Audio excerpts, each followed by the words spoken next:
Welcome to Out of Home Insider, the loudest voice in out of home. Today's guest is Brooke Ermogenis. Brooke is the founder of DOOHx, the first of its kind academy for marketers who want to learn all about how programmatic digital out of home really works. Brooke takes us under the hood and behind the scenes of what a decade on the leading edge of programmatic looks like. We talk about the global landscape and how digital out of home looks differently around the world, as well as some unique dynamics at play that we should all be paying attention to. Coming to you live from a boat. Yes, seriously, Brooke is joining us from a boat on this episode as she travels the world with her husband. This episode is full of insight, so grab a notebook. And if you'd like to learn more about the DOOHx Academy, visit DOOHx.io. Without further ado, let's go. Welcome, everybody, to the Out of Home Insider Show, a podcast like no other, hosted by the one and only Tim Rowe. Get ready to have some knowledge dropped on you and to be entertained, because nothing's more valuable than food for your brain. So sit back, relax, we're about to dive in as the best industry podcast is about to begin. Brooke, thanks for being here. Thanks so much for having me. Just that easy. How I think a good place to start is origin stories with, like, how'd you get into this crazy game of out of home? You're on a boat. You're in a boat off the coast of Greece right now. So we've got to get from how you got into out of home to how you're floating around in the ocean right now and talk programmatic digital out of home along the way. But thanks so much for being here. Well, thank you for having me. And gosh, how much time have you got? I know we might have to do a two-part. So you broke into out of home how long ago? Gosh, it's over 10 years, maybe 12 years ago now. Gosh, that sounds scary, but yeah, it's been a while. No kidding. So and on the buy side, sell side, yeah. So I was on the buy side for a couple of years, and then I went over to the dark side, the light side, however you want to look at it, the sales side of things. And I continued with the publisher in Australia for a few years before I moved over to Germany, and then continued with the same publisher in Germany for their inventory across Europe. So I was heading up the sort of business development side of things for their programmatic offering. And because it's a 100% digital network, the transition was quite an easy one for us. So we got in quite early days when this whole programmatic buzzword sort of just started emerging and everyone was getting a bit excited. Circa when? Like, what year was this? I don't know, it's probably four years ago, something like that. So, yeah. And, there was sort of talk in market. The first players were emerging on the tech side of things. So we were kind of getting into the flow as to what exactly this whole programmatic thing is and how it's going to work. So a big part of my role there was education. So we were going around to agencies, to specialists, and kind of talking them through, what is programmatic do? How does it work? What is out of home for the digital buyers that are new to sort of the whole industry? And why should you care? Why should you be getting on board? But it became pretty apparent very quickly that, sort of 1 hour workshops with people wasn't really moving the needle at all in terms of education. And there really weren't any centralized sort of resources out there for programmatic do or for out of home in general, which still kind of boggles my mind, being such a big growth industry that there's not these sort of centralized agnostic resources in place. So that's how sort of DOOHx came to be, that I decided that it was about time someone put pen to paper and made these sort of educational resources accessible to anyone, anywhere, especially as the industry is kind of growing now, because there's so many more buyers from the digital side of things that are coming into out of home, and obviously out of home itself is evolving. So it just seemed like a right place, right time kind of thing to kind of get this education out there in the world. And the boat, it's a longer story. Let's hold the boat. It makes sense that an hour wouldn't be enough, and we I've seen some of the same challenges. I was doing a webinar a couple of years ago, and just on really fundamental kind of things. And there's a huge education gap for the industry at large, and especially programmatic digital out of home, because I know that folks have been anxiously awaiting just a final definitive answer. There's interpretations. How do you define, what is programmatic digital out of home once and for all? Here today, Out of Home Insider, Brooke, from a boat, what is programmatic out of home? So, I mean, on a very, very fundamental level, it's the automated trading of inventory via these programmatic channels. That's really it. It's a new way of trading. So it's really catching up out of home to the rest of the world that's already been doing this for quite some time. It's evolving all the methodologies and the processes that we use to make it more automated and intelligent and integrate more data and integrate as well with other mediums as well more closely.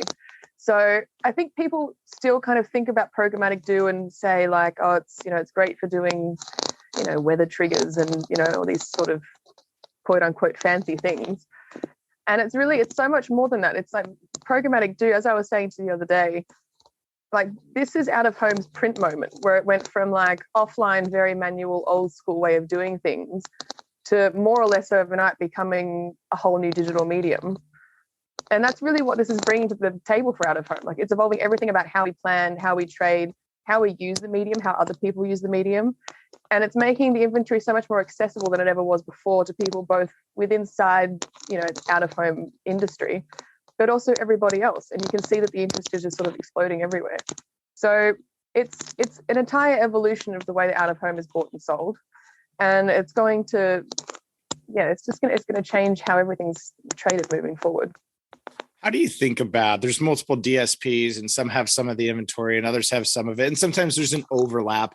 As a marketer, how do you start to make decisions around, if someone's listening to this and thinking, I want to add a trade desk to my agency, or I'm a marketer and maybe programmatic digital out of home is something that I want to try.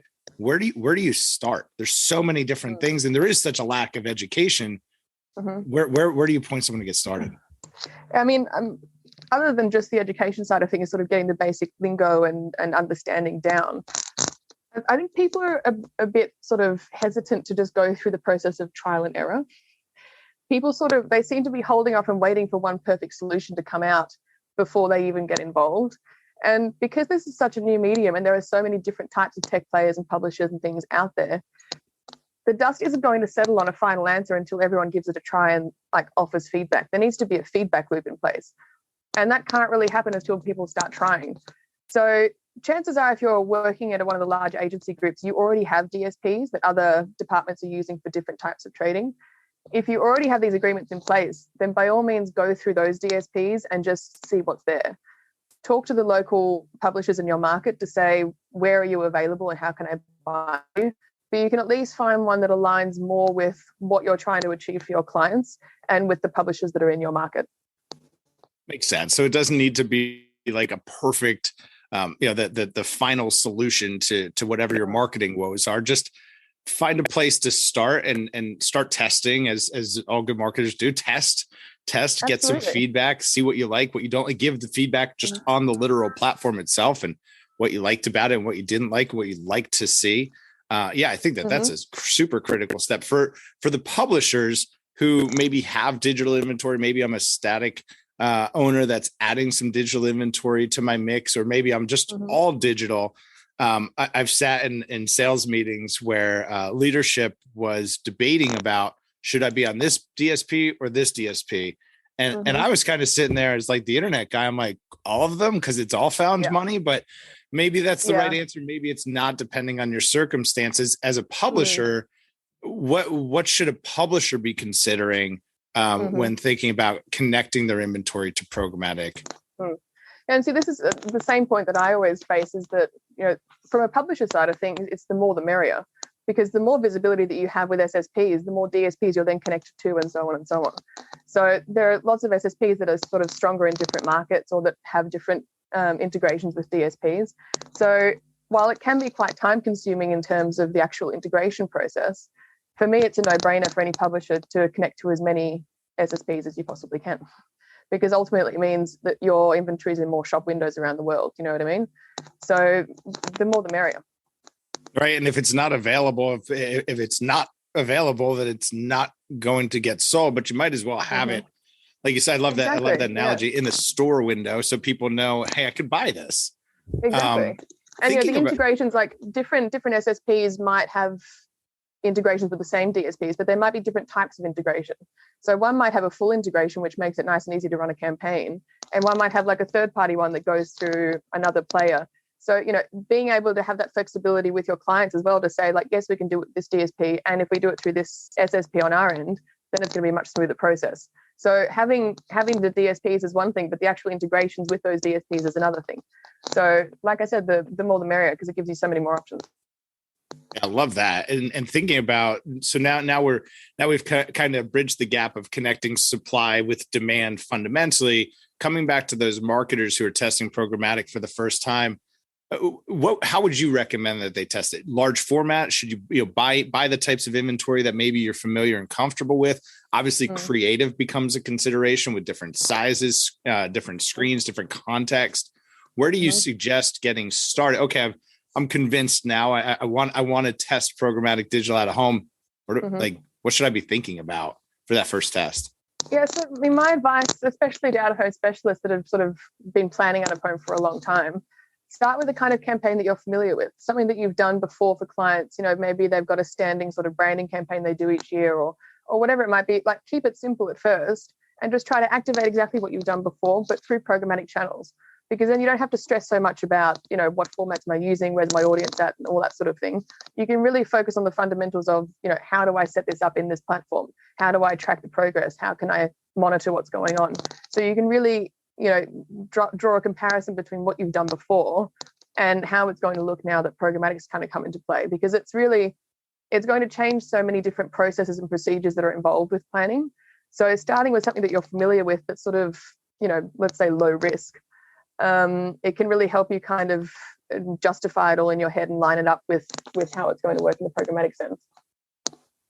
Makes sense. And you made a joke earlier about the weather triggers and how much there's so much more we can do with programmatic. For folks listening that don't know what weather triggers are or dynamic creative, I think maybe we can lay some groundwork there and move from there to what the real possibilities are. I've got my coffee, and we were talking here in the lead up that it's 18 degrees here in New Jersey, and I'm wearing shorts and flip flops. There might be a dynamic trigger out there somewhere on a billboard around here today saying, "Hey, it's cold. Go get a coffee." But talk about what some of those triggers are that folks don't even know exist, but will get excited about, and then what the real possibilities are that get you excited about programmatic at home. Yeah. So I mean, the sort of targeting triggers we're talking about are things like weather and pollen counts and things that basically draw on data feeds to activate a campaign. So we would have seen it was a few years ago, there was one with a British Airways flight where the kid was pointing to the sky as it went over, that sort of thing. The programmatic side of things makes that so much easier because it's so much more easy to integrate these sort of data feeds into these platforms, into these creatives. And many of the DSP platforms out there have these data feeds that you can just integrate. So say, I want to do this when it's raining and over 20 degrees, check a box and it will just do it for you. Whereas previously in out of home, this took weeks or months of coding and cost an arm and a leg to do for a single campaign. So on that side of things, it makes it just much easier to do what we've already been doing before.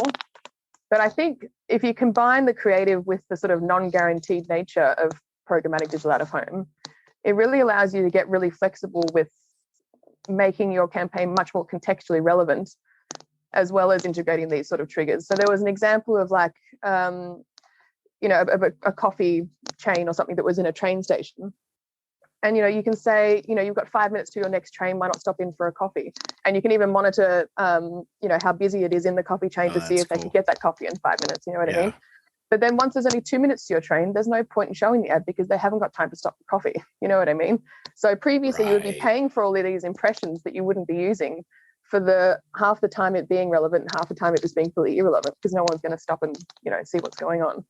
So you can get much more clever with your creative and you can actually make it much more cost efficient by adding these sort of triggers in. But I think what's even more exciting than that is that you're not just targeting audiences, but you can target the behavior of those audiences and how that behavior changes based on these kind of triggers. So if you're trying to target, cyclists who cycle to work every day, maybe you get some street furniture and billboards along the road that they can see on their way to work. But if it's raining, they're not going to be riding their bike to work. You know what I mean? Their behavior is going to change. So chances are they're either going to get on the train or they're going to drive. So then based on how that behavior would change, you can then trigger your campaign to follow that audience where they go based on the behavior changes that happen because of these triggers. You know what I mean? So it's not just about displaying an ad for an umbrella when it's raining. We can actually go so much further beyond this point, but it takes, some planning consideration, setting it up properly. But I think we're going to see a lot more interesting out-of-home campaigns, and they're going to be much more cost efficient at the end of the day as well, because you're getting actually what you need out of it rather than paying for waste impressions. I've never heard anyone talk about the non-guaranteed nature of programmatic and the ability to be dynamic as a way to hedge against the non-guaranteed nature of programmatic. Like that's brilliant. It's to minimize waste. And it's just completely like reshaping the way that I've thought about programmatic, and hopefully for a lot of folks listening to this too. Maybe talk about that for a second, the non-guaranteed nature. I think sometimes folks don't fully grasp what that means, right? Hey, I'm bidding and I'm, I know that this billboard's in my campaign. Why am I not seeing my ad? What, I'm standing here, I've stood here for an hour, I haven't seen it. Is this thing even working? What does that mean, non-guaranteed? So it's such a departure from how out-of-home was always planned and bought before, because previously you couldn't even buy, screens and things in much more sort of smaller bite chunks than a week or 2 weeks or 4 weeks, depending on the format. So it was previously bought in packages and usually multiple screens at once, and it ran for the 4 weeks and then it was taken down and that was it. So there wasn't so much of this kind of clever targeting and triggers and on when you need it and off when you don't kind of thing, because it wasn't possible, or you would charge quite a big premium for it. So really all the non-guaranteed means is that you have the flexibility to bid for what you want when you want it and not pay when you don't need to be live. So there's not so much, at least at the moment, there's not so much demand for the out-of-home formats programmatically that you're not going to get the inventory that you want. It's not really about, am I going to get it, am I not? It's really about giving you the flexibility to not pre-commit to being locked in for a certain amount of time, so that you can be active when and where you want, and in clever ways like we were talking about with the creatives. So really it just comes down to flexibility and the ability to dial up, dial down. You can switch between publishers, you can switch between formats, you can, it just gives you so much more flexibility on the planning side of things.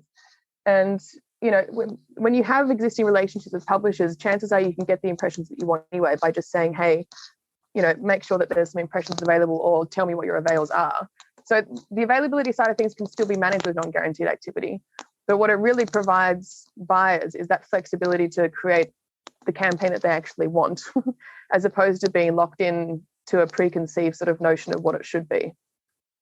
What are your thoughts on that with impressions versus like the number of plays? Do you have an opinion? That freaks me out a little bit with estimated impressions, or like, estimated impressions that were based off of like, I think this is it. Not even like an established currency.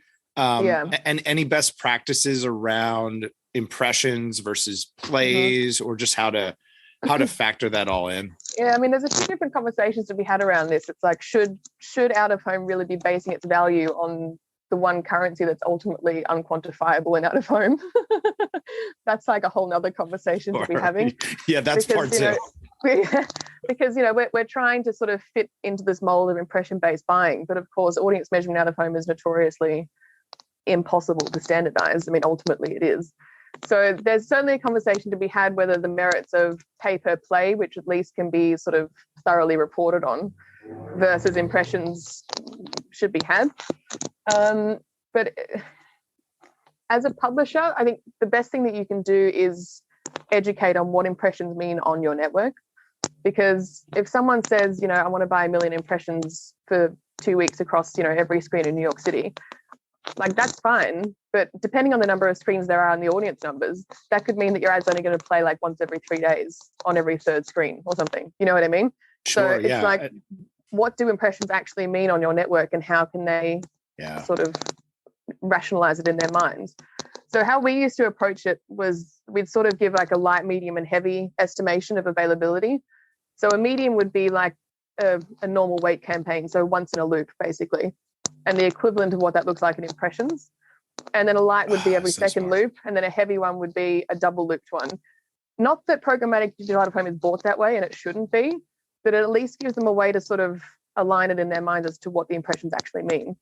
Because while every publisher might have a different metric or whatever to methodology to making up these numbers, at least you can sort of, understand what exactly that means for what you're buying, so that you don't end up getting, one play every 3 days or 10 plays, a minute when you don't want to. You know what I mean? Right. Establish some sort of relative basis so that I can associate it with. Do you think is programmatic by itself its own strategy? Should programmatic be considered as a complement to a campaign at large? Do you have a best practice around that, or thoughts around should it be its own standalone or part of a campaign? Yeah, I mean, ultimately, at the end of the day, the majority of inventory in out of home is, and probably will be for a long time, static. So there's no way of saying that programmatic is the only answer ever, because there's so much inventory out there that you still need to buy that's not digital. Having said that, though, I think that all digital out-of-home advertising will be bought programmatically eventually, but this really comes down to how quickly publishers can either digitize or programmatically enable their inventory. It's really just about making it accessible. So the more DSPs, the more SSPs, the more publishers that are involved, the closer we'll get to this sort of happy medium where we can do digital out-of-home programmatically. Because it just makes more sense. I mean, not just from the planning perspective, but also like the back-end side of things. From a resource perspective, it cuts out so much time and energy and the need for so many different resources if you're planning it through programmatic means, because so much of what you had to do before is already taken care of through these platforms. It makes it so much more straightforward, so much easier. And you were saying before about the creatives and the different sizes and things. Once people sort of wrap their heads around HTML5 and how it works, we can start making creatives that will automatically adapt to different sizes. So you don't have to have a creative agency sitting there making, 30 different sizes of whatever. Yeah. Like everything will become more streamlined. So ultimately, to me, it makes more sense in every way to do it programmatically if you can. But we have a little bit of a way to go before it's all sort of centralized enough for that to happen. And are these net new dollars to out of home? Are these traditional dollars shifting to programmatic?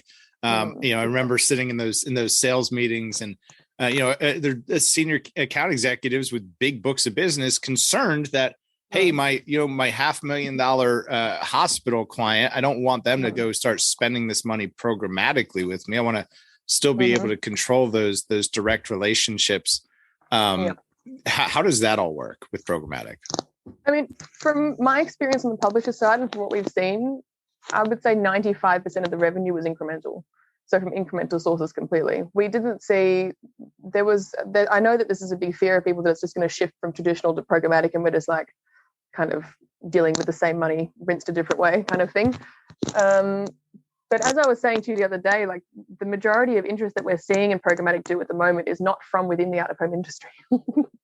It's awesome. Everyone else getting excited about it. It's the digital agencies. Exactly. And, there's more and more marketers looking for a way to sort of get around the Googles and the Facebooks of the world. And they're seeing this new medium coming up that they can buy. And that's where so much of the interest is coming from. And I think they're much more sort of freer with test budgets and things to put into it to see how it works, if it improves things and that sort of thing.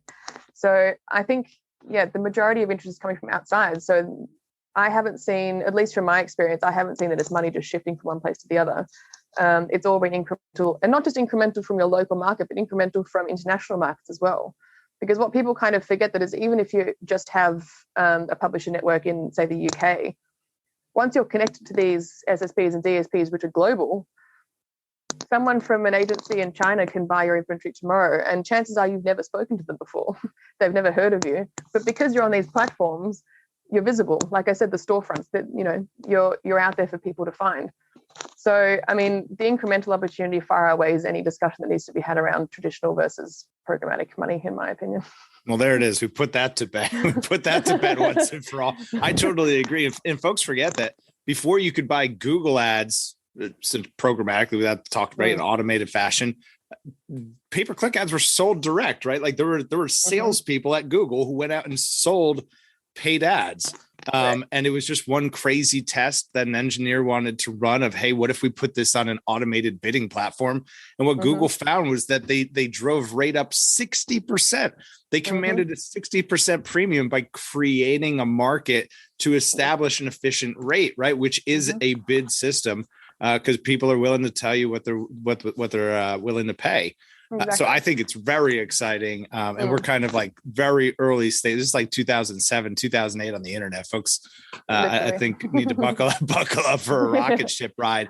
They've got to learn about this stuff too, though, so that when we get to the moon, so that we can fly the rocket to the moon, but so that when we get to the moon, we know how to set up, everything that we need to set up. And you've done just an amazing job. You've built out the foremost academy on programmatic digital out of home. Talk to us about that and how folks can learn more from your academy. Yeah, so the idea with DOOHx, as I was saying before, was to create sort of a centralized educational resource that was accessible to anyone, anywhere. And the point of the education, or the little that there was sort of in the market at the time, is that it was all from a perspective of whoever was talking about it.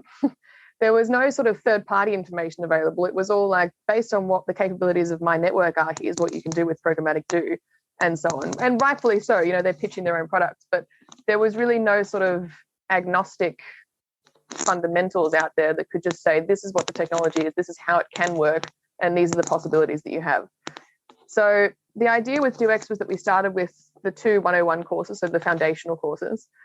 One is PDO 101, so one for more that or people already have a background in out of home that sort of understand the formats and the industry and how it works, but are new to the sort of programmatic trading side of things. And even those from programmatic that are unfamiliar with how it works in out of home, because there are quite a few nuances to it. So that covers everything, what is it, how does it work, who are the players, what are the benefits, what are the challenges, and that sort of thing. And then we have Digital Out of Home 101 for those that aren't from the out of home industry, that really want to learn more about the formats themselves, so the different sizes and types and how they're used and how you use them for your campaign and how to fulfill campaign KPIs with different formats and that sort of thing. So the idea with those two was to really lay the foundations for everybody on both sides of the equation. Get them certified, get as much base knowledge out there as possible. And then come the end of April, we're going to be releasing the PDO Advanced course, where we're going to sort of dive a little bit deeper beyond just sort of terminology and definitions, and start having the kind of conversations about how it's going to sort of be shaped for the future. Because ultimately, it's not all set in stone yet. The dust certainly hasn't settled on any of this just yet, and it won't for quite some time. So the advanced course is really kind of about igniting ideas and conversations in people that sort of lead us to the next phase of the sort of evolution of programmatic DOOH. It's exciting stuff. You're definitely on the tip of the spear right now, and we appreciate you being willing to lead that charge. If folks are listening right now and they want to learn more about that, where should they go? What's the Latin long on learning more? So www.DOOHx.io, and you can find all the information on both courses. You can sign up for the courses there. And there's a chat box in the corner. If they have any questions, they can always reach out to me and I'll get back to them as soon as I can. Perfect. We'll make sure to link to it in the show notes in the description. You got to give Brooke a chance though to get back to you, because as we mentioned in the opening, she's on a boat. Can you tell us about the boat? Like where in the world is Brooke?